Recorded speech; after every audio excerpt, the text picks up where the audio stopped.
It wasn't until this moment that I realized the title of our series is also an insult for some people. So apparently, Nate's a little bit bland, dim, and boring. And I know whose house I'm not going to for any cookouts this weekend. So, that just spraying the steak just seemed like, it's like, isn't Jesus frowning on that or something? Like, man, it just seemed not right. Anyway, it is so good to be with you. If we haven't had that chance to meet, I'm Joe, one of the pastors here at Grace. If you're online, thanks for being with us as well. And Montrose, how are my peeps doing? It is good to see you as well. So if you don't know, normally on Sundays, I am over at Montrose, which is why a lot of times I give them that love and affection. So they're pretty awesome people too. So BAPT campus is actually 2 locations. So if you didn't know that, we have the Gent Road and Montrose. So that's why we always do that. But anyway, it is great to be with you all. We've been in this series called Bland, Dim, and Boring, and it has nothing to do with cookouts or steak, but it really is talking about what happens if we don't interact with the things that Jesus lays out for us, if we don't grab on to the identity that he gives us as followers of his. Like what happens? Is that the life that we would then lead? And it would probably be pretty bland, dim, and boring, because otherwise we have no place of substance to land. Pastor Jeff opened up our series last weekend and kind of walked us through this really neat passage that's in the middle of the Sermon on the Mount. And so we've been kind of walking through Jesus's early ministry, we've gotten ourselves into the Sermon on the Mount in the last few weeks.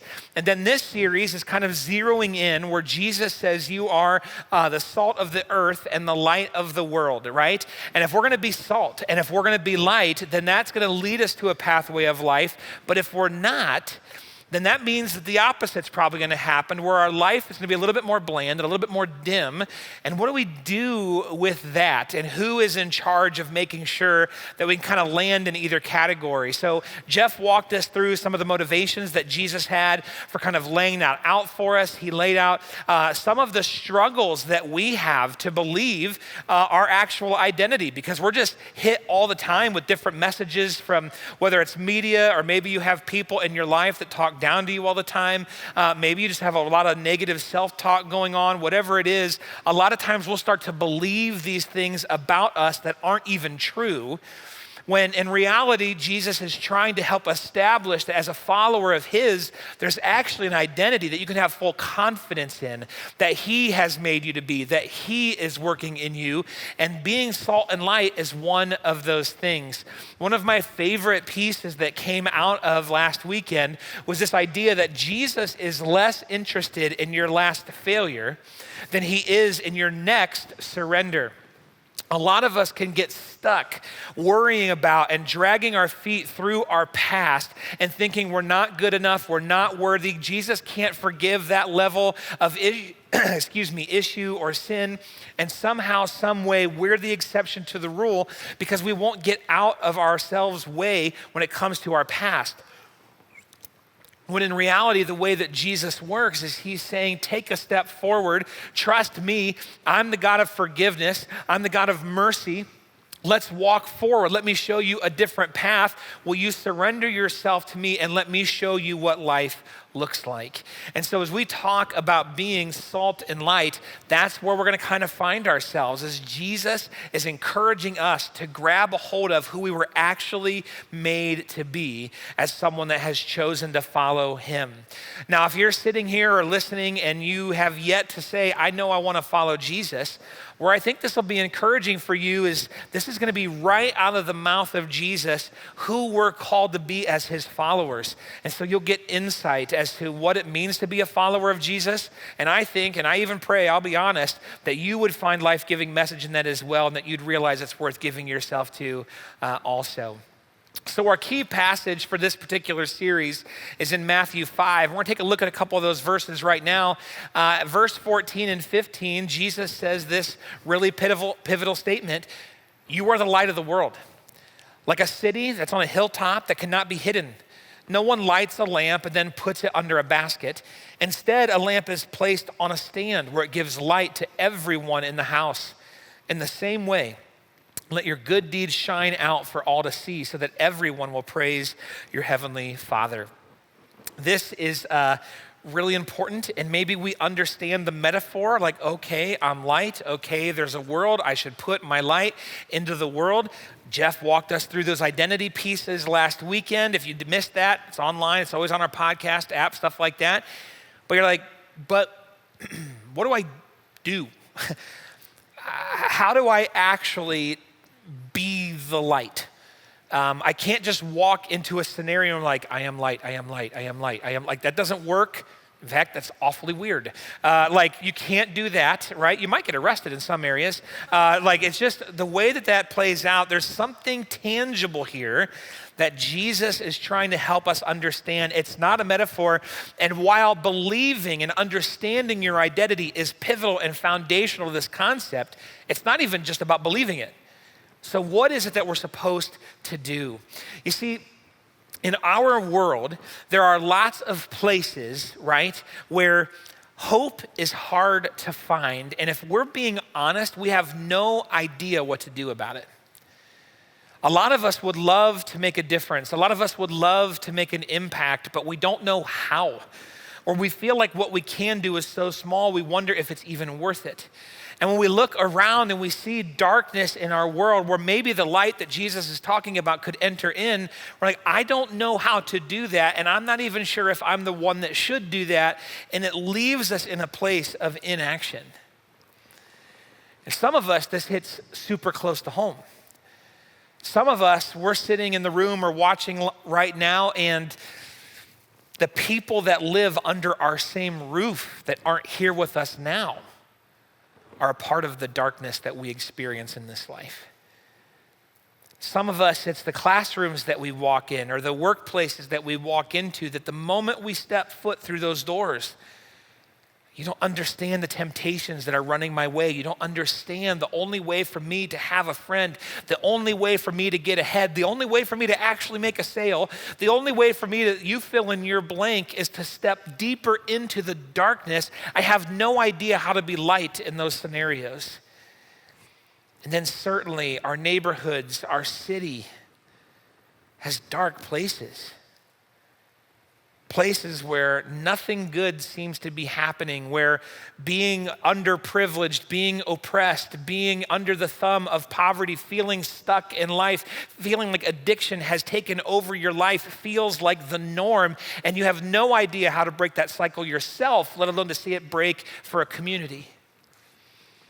And then our world, right? Whether it's something as tragic and terrible as the shooting that happened this last week, or whether it's simply a structure that is holding an entire small government down, or whether it's just the way the world is and this particular place seems to have a dark corner and we have no idea what to do about it.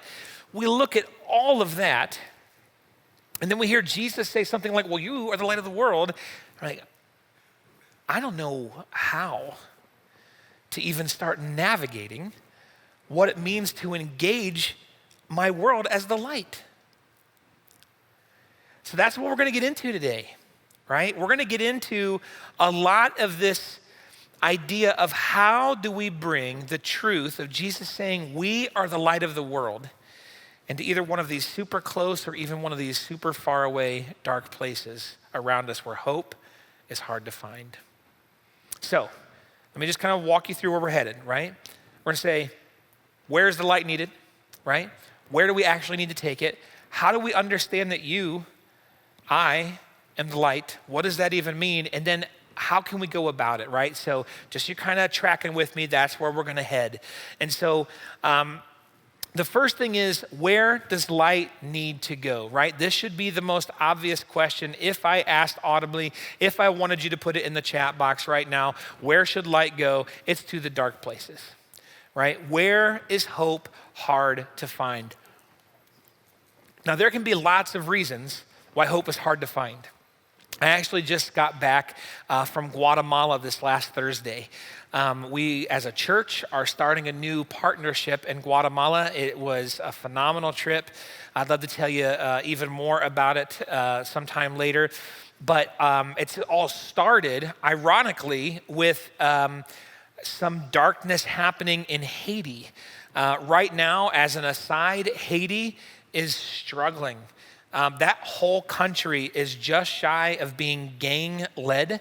It is incredibly unsafe to travel to right now. It used to be a place you could travel to as much as you want, no problems, no issues. And they're in a funk right now as a country. Well, that's just something we can't do. And we were, before the pandemic and before this kind of got out of control down there, we were sending 4 to 6 teams a year to Haiti to work in our partner villages and do missions work down there. We can't do that right now. And so we've been praying over the last year or so, and we found ourselves feeling like God wants us to work in Guatemala. And so me and 3 other leaders were able to head down to a small village called Chel, and we were able to meet some of the leaders there, the mayor, some church leaders, the teachers, some of the people that kind of make the city, the village run. Met a lot of the kids, met some of the groups and stuff that are happening in that community, and it was fantastic. But let me tell you about where hope is hard to find, because this place, obviously you have to fly to Guatemala. That'd be an incredibly long drive to even just get there. But once we landed, there was 8 more hours of driving. And that's not like hop on 71 and drive for 8 hours. That's like Guatemala is a mountain country. It's mountains, and next to the mountains are mountains. And so when you're driving, it's switchback after switchback after switchback, thousands of feet of elevation change up and down and up and down. You're in a stick shift van, so there's a lot of this going on as you're like going up a hill and and then it's just another thing. And I was not wise, which happens more often than you might think, but I was not wise, and on the drive there, the initial stretch, I'm like talking with the people in the van and having a lot of fun. We're playing games, we're reading a little bit. Foolish, right? Because about 3 hours into it, we're just all like, like where is the straight road, right? Where is this going? We decided that it was really, really smart to just look out the windshield after that, and we did okay. It was fantastic. But it's a gorgeous drive, but it's a mountain drive. And so again, you're up and down in gravel and all this kind of stuff, and then you find yourself at the base of 2 different mountains where there's a river running in between, and at that village, 8 hours away from the capital city, through all of this terrain, is the village of Chel, right? Now, Chel is a beautiful town, just wonderful culture, wonderful people, some really neat things happening, but they're in a sticky situation because where they're at, when a massive storm breaks, for instance, like the hurricanes that hit Central America very hard a couple years ago, like bridges to their village were washed out. And so there's no like, we'll just get on the other road. That was the bridge, right? And so you can imagine, okay, they can live in their village for a while, no supplies coming in, no food coming in, none of their commerce going out, trying to figure out how to navigate all of that. And so they're trying to figure out, how do we do disaster prevention? How do we do education differently? There's so many questions. They're trying to figure this out, and being in such a remote place, it's not typical answers.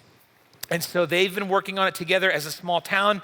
We're coming in to help. How can we support and bolster through lots of different initiatives to see some of this village have more and more expressions of light, even though it's an incredibly hard place? And so I got to do that this last week along with these leaders, and we're really looking forward to a longer term partnership there. Now, that's one small example of where hope is hard to find, because there's a lot of issues and there's a lot of things going on. But we can be a part of what brings light to places like that. And it's not just because we're special. And it's certainly not because we're from the United States. It is because, and here's your rocket science phrase of the weekend, it's because you are light. You are light. Like, I'm gonna say that again, because even after last weekend and even after right now, some of us have a really hard time of like admitting that. I'm not even sure all of us could utter those words from a personal standpoint, that I am light. That would make some of us feel very uncomfortable, because we find it hard not to believe the lies that are continually thrown our way. But why are we light? Because if we're not careful, the only danger to believing this too strongly is we think we're the source of it. We think we're the light because we're awesome, or because we're smarter, or we're well-read. That was ironic. Well-read. Wascally Wabbit. Okay, so that was a really old reference.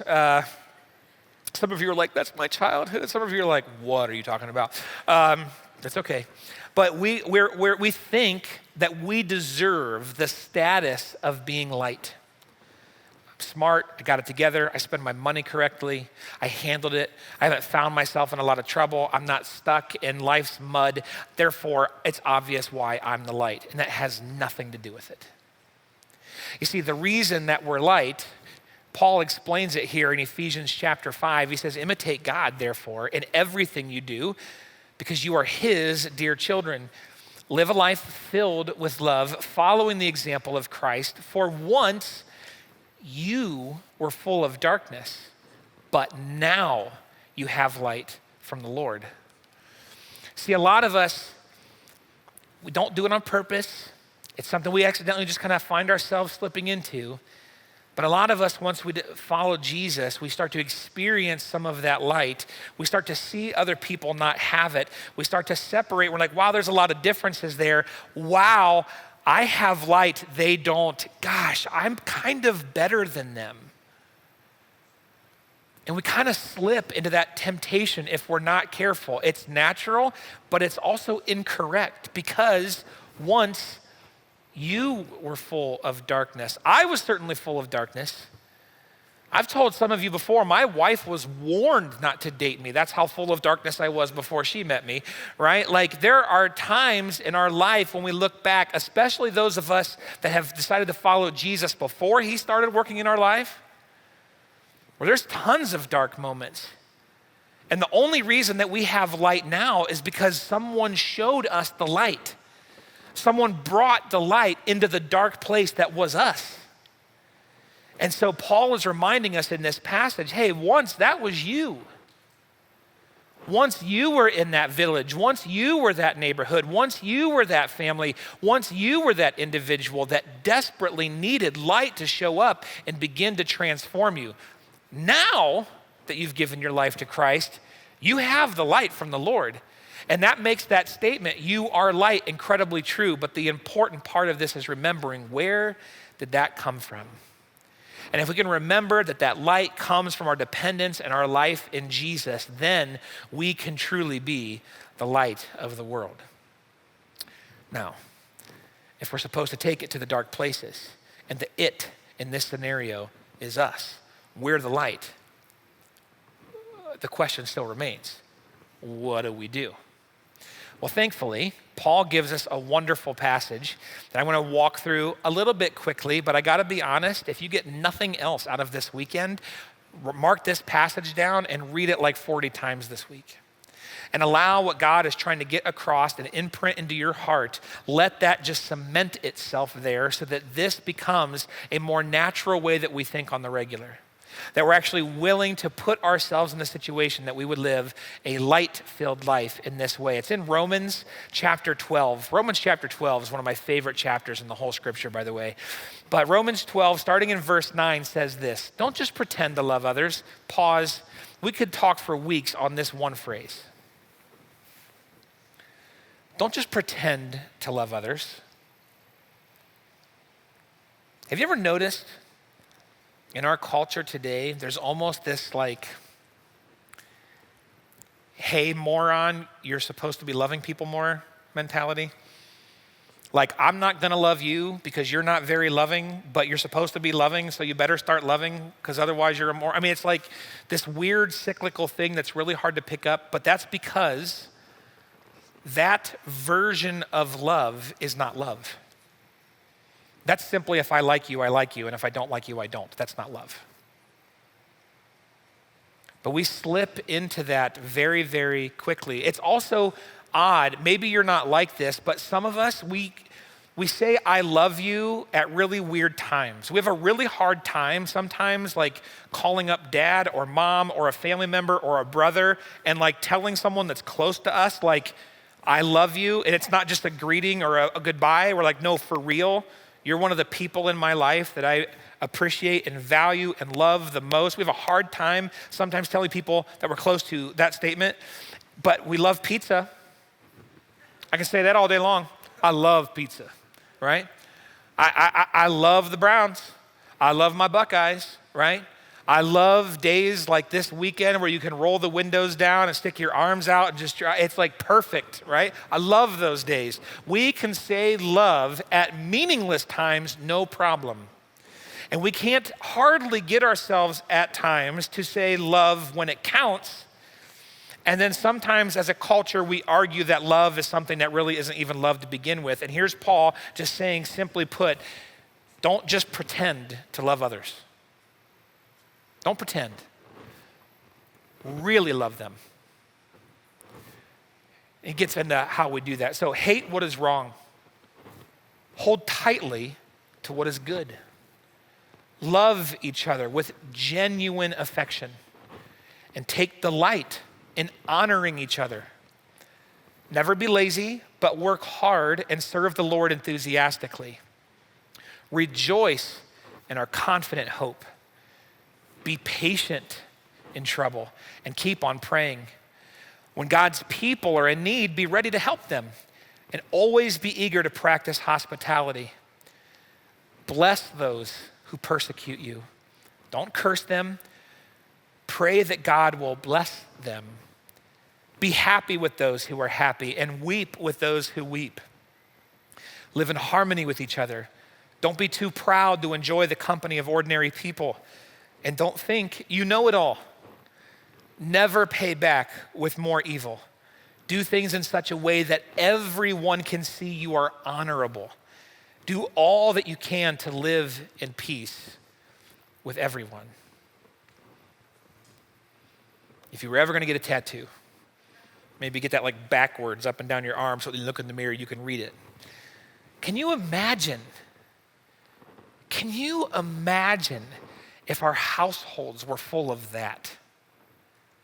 Can you imagine if when we went to school, if we went to work, that's how we interacted with each other? Can you imagine what our world would look like with that kind of hospitality, with that kind of patience? That we actually took things that were evil and we hated it. We separated ourselves from evil actions and instead clung to what is good, as opposed to trying to mix and match because, well, I like that movie and I want these things and you can't take that from, like, we try to mash them together too much. Can you imagine what it would look like to love that way? And the light that would bring to darkness. As I mentioned a few minutes ago, if you get nothing else, write down this passage and read that a bunch this week and pray, God, will you transform my heart in those ways? Because that's where the power's at. Now, I want to fill in a few gaps because some of us are still thinking to ourselves, yeah, but how? How do I love that way? How do I have that patience? How do I do those things? What steps can I take?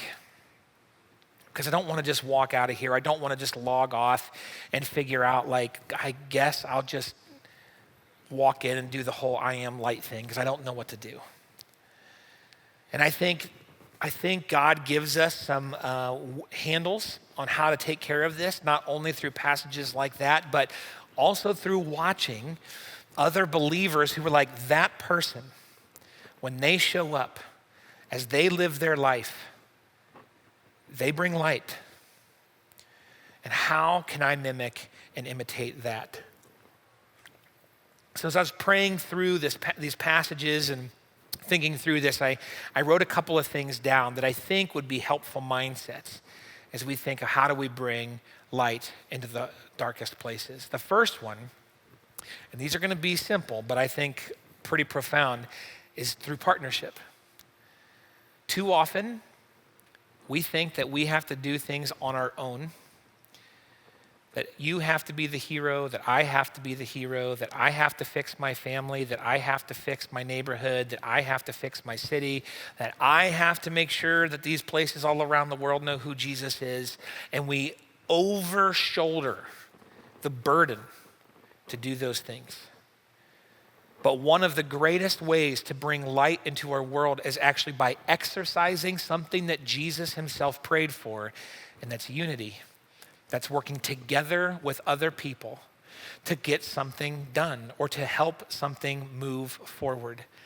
Now, this can be how we interact with others and simply realizing that we need to engage them, or it could actually be realizing that there are other individuals trying to do something similar to what we're trying to do. There are other organizations. There are other churches out there that are great churches. It's not just Grace. I love Grace Church, but we're not the only ones. And we can partner together with these churches, these organizations, these businesses, these people, and start to see some incredible things happen.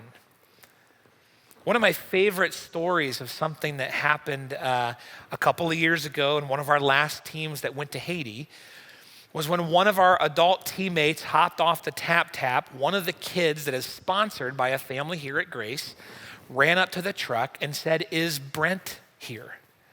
Now, some of you might know Brent. Others of you, I'm sure, don't. But one of our adults did. And she responded, "Actually, not only do I know Brent, and he's not here this time, but I work with Brent. I know Brent really well." And that kid and that adult were fast friends from that moment on for the rest of the week. And for the rest of the week, that kid hung out almost like that was their aunt. And they walked around and they hung out and they played games together and they sang songs together and they sat next to each other at the church service. And they got to visit that kid's house and they got to talk about all kinds of things. And it's not because that other adult was awesome. It's not even because Brent was awesome. It's because of the partnership of working together and watching someone realize that not only is that person willing to bring light into my circumstance, and not only is that person willing to bring light into my circumstance, but how they're working together is actually showing me a whole new layer of this that is incredibly powerful. We can partner together. We might have no idea how to do something in our community. There are fantastic organizations in our area that are doing wonderful things in some of the darkest pockets of our city. And we can partner with them to be a part of bringing light into those scenarios. We can reach out and say, "I don't know how to handle what's going on in my family, with my spouse, with my kid, with my aging parents, whatever it is. I don't know how to navigate this." Then don't do it alone. Partner with your life group, partner with your church, partner with people that are either walking through a similar circumstance and they're trying to do it for Jesus too, or partner with people that have the resources and that have navigated this before and know how to do it. If we continue to try to do things on our own, we're missing a huge part of what it means to be the light, because connection and that unity and that partnership is a big part of what Jesus calls us to. The next thing that I wrote down was we got to make it relational. Too many times, our temptation is to make it informational. Here's what you need. Here's the answer. Here's the answers. You know what you need to do. And you know what people hear when we start with those types of phrases? Blah, blah, blah, you don't care. If it's just information, you don't care. Relationship is what moves things forward. You know, on these same short-term trips, time and time and time and time again, do you know what those communities say is the most valuable part of our time in those countries? It's the work projects? No. Is it the vacation Bible schools? Not necessarily. Well, is it the community program? Not necessarily. You know what the answer is almost every time? When they came and visited me. When we showed up at their house. When we showed up in their apartment. And we talked. And we asked questions. And they asked questions. And we pray together, time after time after time again. The simplicity of getting to know someone is the power of being light. When we're able to actually get to know one another, trust is built. Bridges are extended, understanding is met. And instead of me walking in and saying, "I have the answers and poor old you, no matter what the scenario is, need my answers," we can actually get somewhere when we can walk arm in arm and begin to actually build a relationship together. Even when we serve and do the projects, they're wonderful, but it's to start a relationship. It's to build a bridge to get to know someone. I don't rake my neighbor's leaves just to rake their leaves. I rake their leaves so I can get to know them a little bit, even if it ends up being surface level. I want to know them. I want them to know that their neighbor cares for them. It's not just the task. We have to make it relational. The next thing I wrote down is it has to be intentional. Lights don't turn on accidentally. You gotta actually reach up and flip the switch, or you gotta tell Alexa, turn a light on, right? They don't just do that. If they do in your house, you should really have that checked out. It's a fire or something, never mind. Okay, but we have to be intentional. Some of us were like, I wanna volunteer someday. And someday, I'll do that. Someday, I'd love to do that in my community. Someday, I'd love to go on one of those trips. Someday, I'd love to invest in someone else's kid that just doesn't have those influences in their life. Someday, I would love to brainstorm being a foster parent or an adopted child. Someday. Have you ever noticed that life never really gets less busy? If the unintentionality of someday is when we plan on being light, my guess is you're not gonna be. It has to be intentional. We have to sign up for the thing. We have to take a step forward. We have to tell someone we want to start working on this. We have to call the organization. We have to do the thing.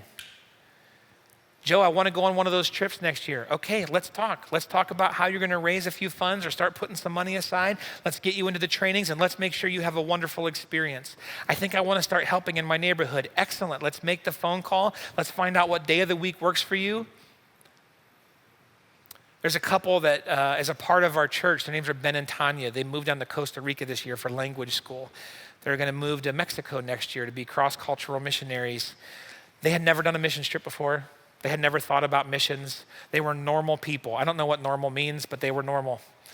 They were normal. But all of a sudden, one fall afternoon, Ben's like, I can't shake the fact that I think God is calling us to be missionaries.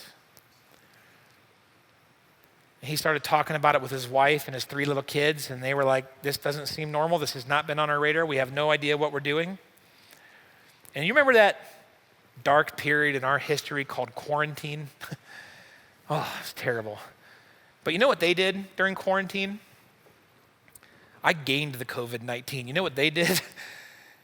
They canceled their cable and spent every night after putting the kids to bed in prayer. God, what are you trying to tell us? Where are you trying to take us? What do you want to do in our life?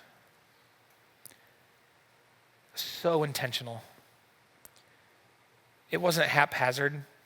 God doesn't physically pick people up and say, now you're in Mexico. God doesn't show up at your house and rearrange your schedule and do your dishes and get all the honey-do list stuff done and say, now that you have time, will you please go tutor these kids? God calls us to be intentional. We're normal people. We're busy.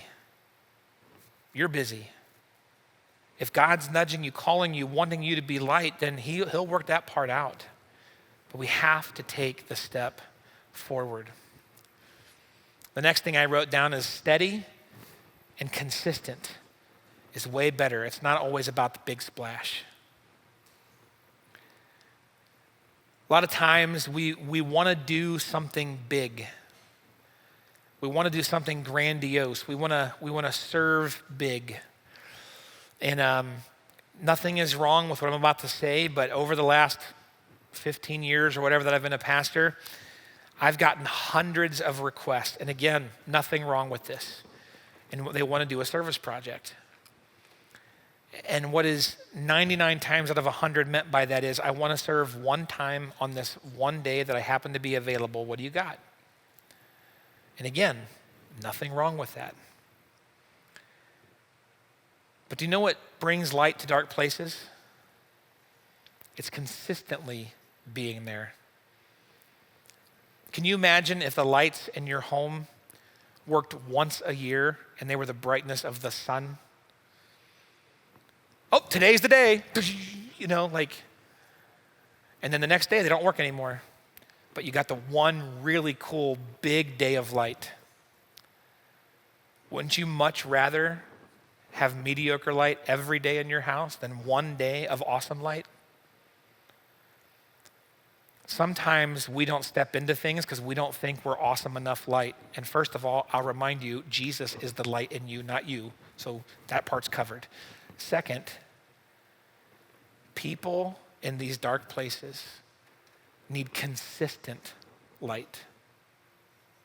They need consistent trust. They need to meet people that they're learning actually care about them and actually love them and will actually help them. Walking in and doing a service project, even when they're needed, can be great. It can be like shining the sun and one day in a house. It can be awesome. But what's needed is the consistency. So maybe it's every other Tuesday for an hour. Maybe it's every other Friday. Maybe it's I don't know. I don't want to make that up for you, but finding the place, maybe in partnership, all the things we've talked about, where can we be consistent so that we can build the trust and the bridge of relationship is fortified and that light becomes something that can change their life. I also wrote down we need to do things with people, not to them or for them. I'm not better than anybody else. You're not either. We're not supposed to walk in with all the answers. We're not supposed to walk in and say, just do things like me, I got this covered. I don't know about you, but I'm not trying to introduce people to me anyway. I'm trying to introduce them to Jesus. The bracelet from 20 years ago that said WWJD was not what would Joe do, right? That would be terrible anyway. I want to introduce them to Jesus. I want to do something with them. I was once in darkness too. Let's lock arms together and let's step in the light together. Let's be with each other. Let's learn from each other. Let's experience life together. And you might be sitting there thinking, but Joe, I really have figured this out. Joe, I am really good at those things. Joe, I am, okay, wonderful. And I bet God's going to use those amazing things. But do you know how much more effective it'll be once you've established that relationship and you're walking alongside life with them and now they want to know what you have that you've experienced, that you've learned, that you're really good at, as opposed to showing up as I'm going to show you how this works? If we can work with people, the light is so much more powerful and so much brighter. I wrote down two more things. One is simply we need to build his kingdom. And I'm not going to dive too deeply into this because especially the Gospels, the beginning of the New Testament, Matthew, Mark, Luke, and John, are full of things where Jesus talks about what is the kingdom and how does that work. But we need to help people on this earth experience the goodness and the grace and the mercy of Jesus. If we're going to bring light, we need to build his kingdom. And the last thing I wrote down was we need to bring his message. Because sometimes it can be tempting to feed someone, to help someone, to bring them their education, to help them make some more money, and never introduce them to the hope that will fill up their soul and that will bring them back to their Father's house for eternity. Helping someone have a wonderful life on this earth and not introduce them to Jesus is terribly unloving. So a part of how we can bring light into dark places is also by helping people realize how awesome Jesus is. We have to do that too. Now, as we think about all of these different things we just walked through, I hope that that's encouraging to you, that there are ways to step out with others to be even a small light in dark places and make a great impact. And we together as a church can help each other. Maybe we're the people we lock arms with. Maybe we're the ones that can introduce you to one of these organizations. Maybe 3 of you want to go do something together. That's totally awesome. You should do that. Maybe you want to sign up for these opportunities. Maybe you want to be a part from the other side of the summer kickoff night next summer. You're like, I want to go on one of those trips. I want to be a part of that. Maybe God's been stirring in you, like the couple I mentioned earlier. I think God's called me to do something that seems crazy, but I'm not really sure.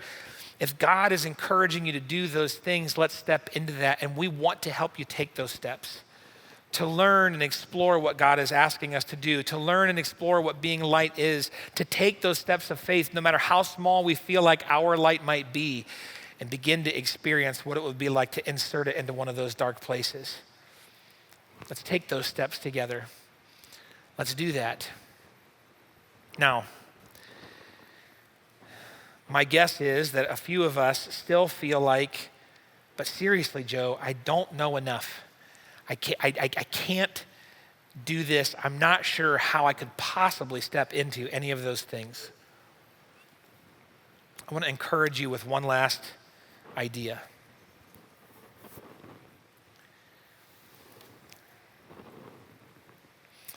Obviously, this is a light. At the moment, this might be how you feel. Okay, I kind of get it. I kind of guess I'm a light, but I don't feel like I'm doing much good. There's 2 very simple things, but are absolutely pivotal for our lives if we're going to be light and be effective. And one is, this light doesn't do anything if it's not plugged in. I've mentioned probably 3 or 4 times, Jesus is the one that is the light working in and through us. But some of us are still trying to operate this way. And we're not building that relationship with him. We know what people have tried to show us, teach us, help us, even offered to walk through with us. And we haven't decided to actually attach ourselves to the light, to allow ourselves to be connected to the power and the grace that's going to propel this forward. And if no one has shown you those things, again, that's why we're here as a church. We would love to help you do that. And the second thing is, we actually have to turn it on. Some of us, we believe we're a light and we just never turn it on. We go to work, I'm a light, but then we operate in our normal MO. We talk the way that we talk and we operate that we operate. And then we're like, I don't know why people never ask me about the hope that's within me.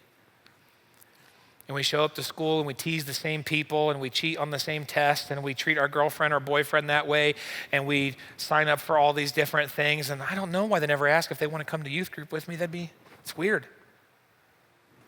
Because we keep our light off. And we go home and we yell again and we scream again and we do these things and we keep the light off. And I'm not saying it's easy. That's not what I'm saying. But if we don't plug in and we don't turn the light on, a light's still a light. It's just not doing much good. And this is what Jesus meant when he said, well, no one puts it under a lampstand. Shine your light before others so they can start to see the good deeds of your Father. Be intentional, be relational, spend time with me. And allow his light and life to start changing yours so it can also start changing others. If we do this, our families, our community, our city, our world, it's going to get a little brighter. Maybe not all over, but in the places you're going, in the places we're going,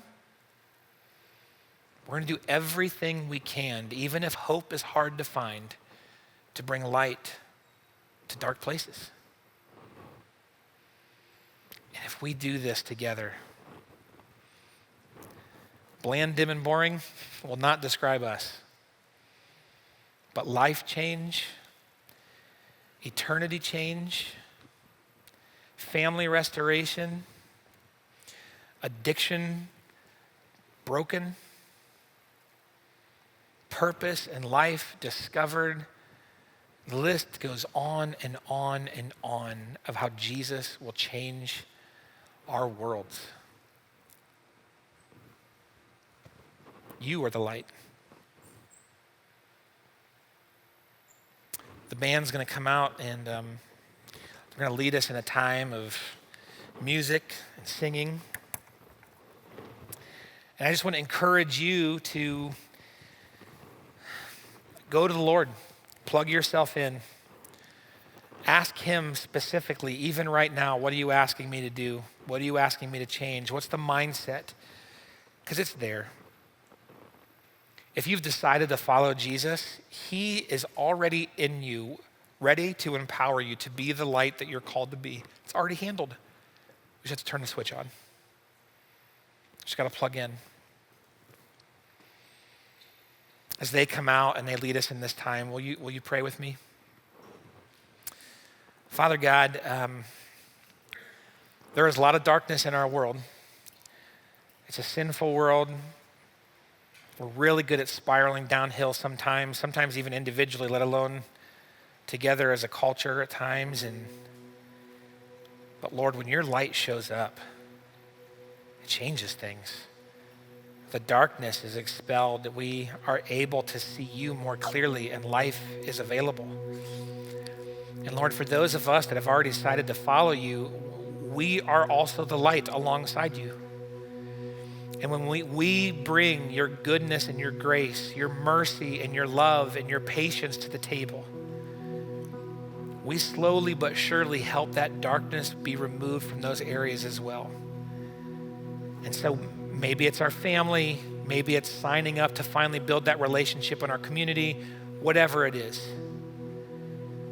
Jesus, lead us to a place to where we trust who you've made us to be and show us the wonder of what it would mean to bring light to some of the darkest places of our world. Guide us, help us, mold us, Jesus. In your name we pray.